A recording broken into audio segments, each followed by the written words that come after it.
बिस्मिल्लाहिर्रहमानिर्रहीम। मैं हूं डॉक्टर GM चौधरी और आज मैं आपके लिए एक बहुत दिलचस्प मौजू लेकर हाज़िर हुआ।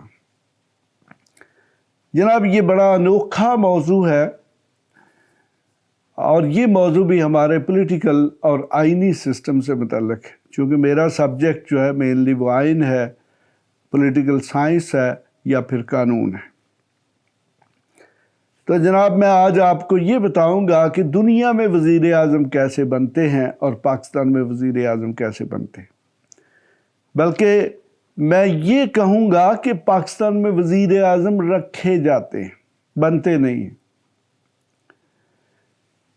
वज़ीर आज़म के बनने से मुराद ये है कि अगर जमहूरी सिस्टम है तो उसमें देखें कि लोग 20-20, 30-30, 50-50 साल जिद्दोजहद करते हैं, अवाम की खिदमत करते हैं, किसी सियासी पार्टी के साथ अटैच रहते हैं और फिर अपनी जिद्दोजहद के साथ, वो तजर्बे के साथ लोगों की खिदमत के बलबूते पर लोग उनको मुंतखब करते हैं, उनकी पार्टी को मुंतखब करते हैं और फिर वो वज़ीर आज़म बन जाते हैं।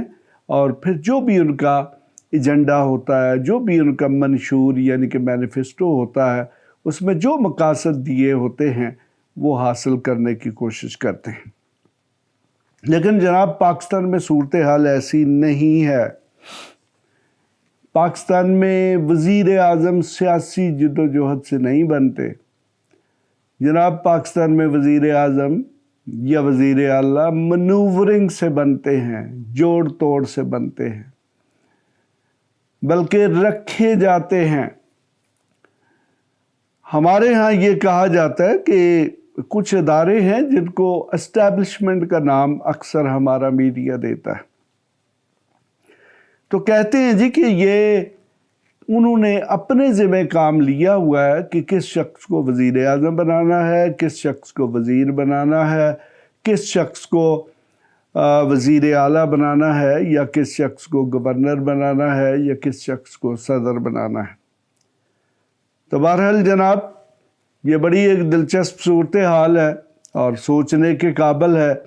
कहा जाता है कि हमारे मुल्क में कोई आइन नाम की चीज़ मौजूद है जिसका नाम है constitution of the Islamic Republic of Pakistan.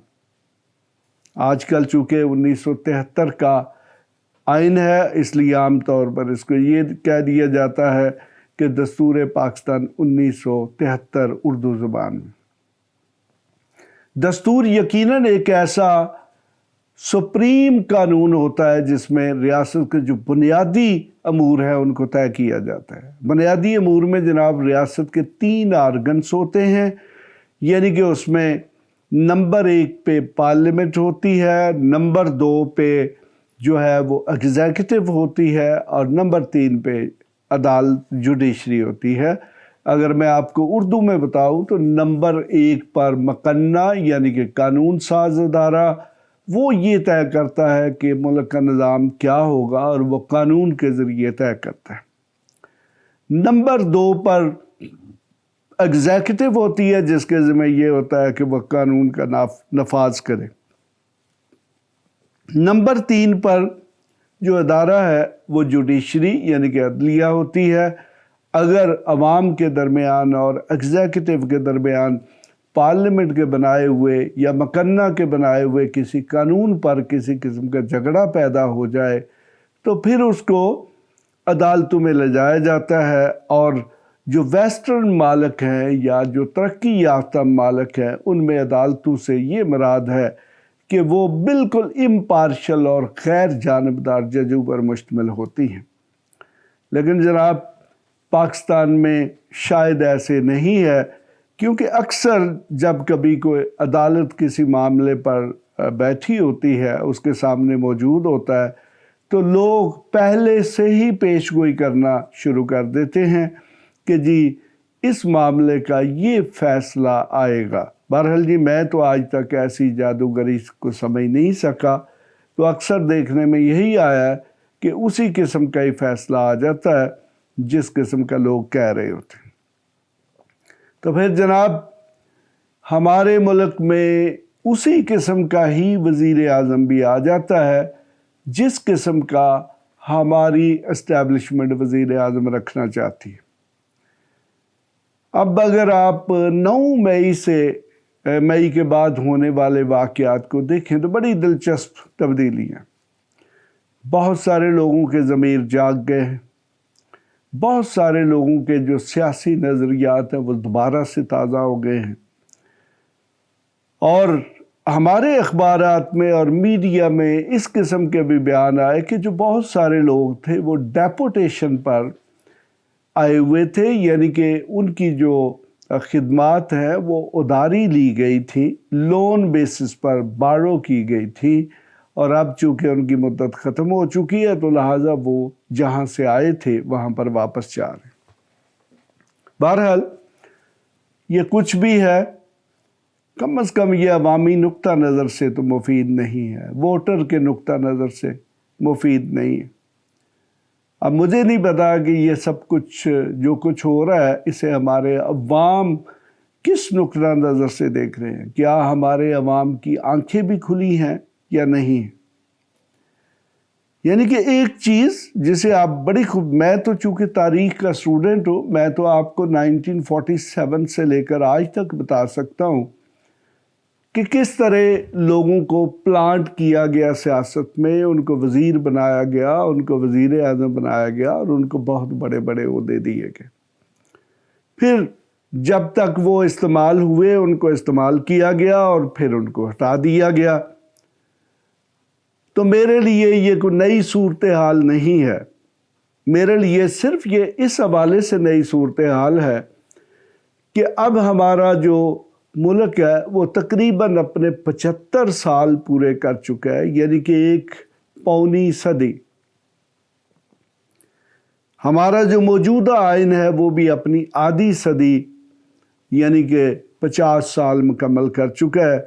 तो लेकिन जब मैं पीछे मोड़ कर देखता हूँ तो हमारे मुल्क में आज भी वही, यानी कि 2023 में भी या 2022 में भी वही कुछ होता रहा है और आज भी वही कुछ हो रहा है जो कि 1954-55 में हो रहा था। ये मुहावरा तो मैंने सुना था, पढ़ा भी है और इसके तारीख़ी हक़ाइक़ से भी मैं वाक़फ़ हूँ कि जी तारीख़ अपने आप को दोहराती है, लेकिन कम अज़ कम जितने ज़ालमाना तरीके से पाकिस्तान में तारीख़ अपने आप को दोहरा रही है, कम अज़ कम दुनिया के जो दूसरे मालिक हैं उनमें मैंने तारीख़ को इस तरह दोहराते हुए नहीं देखा। अंग्रेज़ी में मुहावरा है जी कि हिस्ट्री रिपीट्स इटसेल्फ, तारीख़ अपने आप को दोहराती है।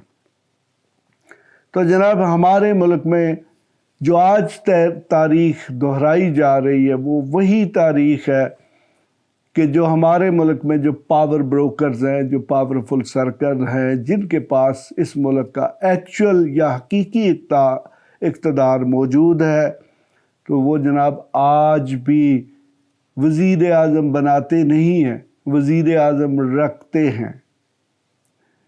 देखिए, आपने कहीं अपने घर में कोई मुलाज़िम रखा होगा, अगर आपको कारोबारी शख्स है तो आपने अपनी दुकान पे, अपने कारोबार पे, अपनी फैक्ट्री में या जो भी को आपका सिस्टम है उसमें कोई मुलाज़िम रखा होगा, बनाया नहीं होगा। देखिए, बनाना और चीज़ है, रखना और बात।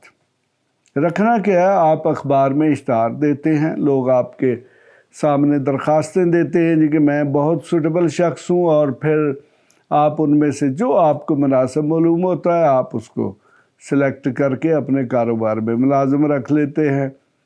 और जनाब पाकिस्तान में भी यही हो रहा है। पाकिस्तानी अवाम के साथ तो ड्रामा किया जाता है जी कि आप इलेक्शन के ज़रिए अपने जो नुमाइंदे हैं उनको मुंतखब करें और वो नुमाइंदे फिर वज़ीर आला या वज़ीर आज़म को मुंतखब करते हैं।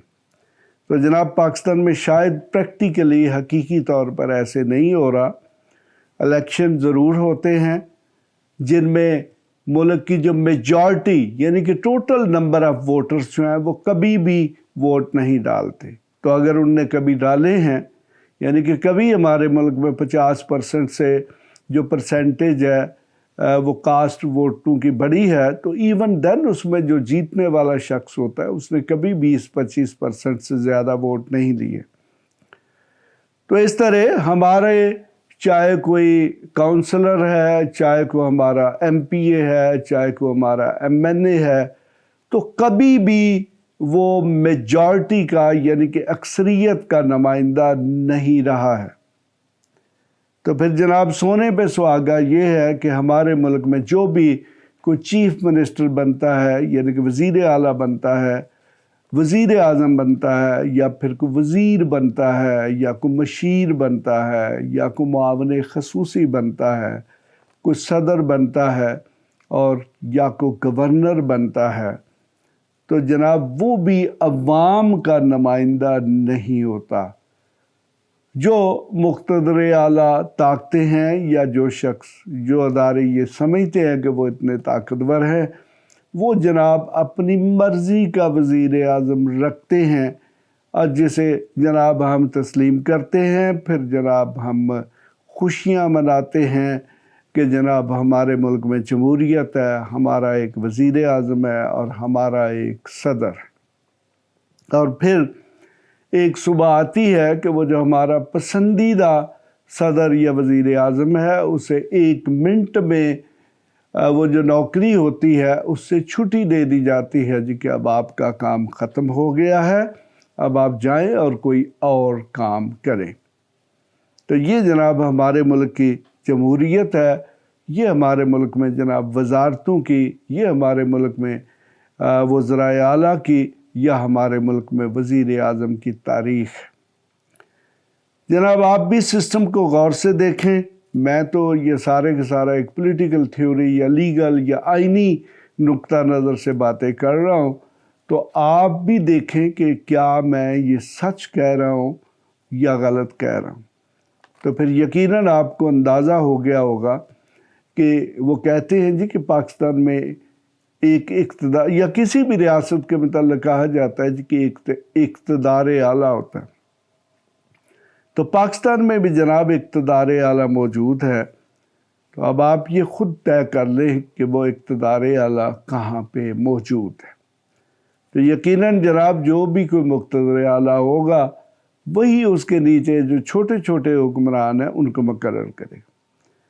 تو جناب بالآخر میں تو اسی نتیجے پر پہنچا ہوں کہ ہمارے ملک میں وزیر اعظم منتخب نہیں ہوتے، بنتے نہیں ہیں، ہمارے ملک میں وزیر اعظم وزیر اعلیٰ رکھے جاتے ہیں، اور جب ان کی افادیت ختم ہو جاتی ہے تو پھر جناب ان کو ٹیشو پیپر کی طرح نکال کر پھینک دیا جاتا ہے، ان کو نکال دیا جاتا ہے۔ اس کے ساتھ ہی خدا حافظ۔ ایسی مزید ویڈیوز دیکھنے کے لیے ہمارے چینل کو سبسکرائب کر لیں اور بیل آئیکن کو آن کر لیں تاکہ آپ کو ہر نئی آنے والی ویڈیو کا نوٹیفیکیشن ملتا رہے۔ اگر آپ کا کوئی بھی سوال ہو تو آپ ہمارے دیے گئے واٹس ایپ نمبر پر رابطہ کر سکتے ہیں یا کمنٹس کر کے اپنے سوال پوچھ سکتے ہیں۔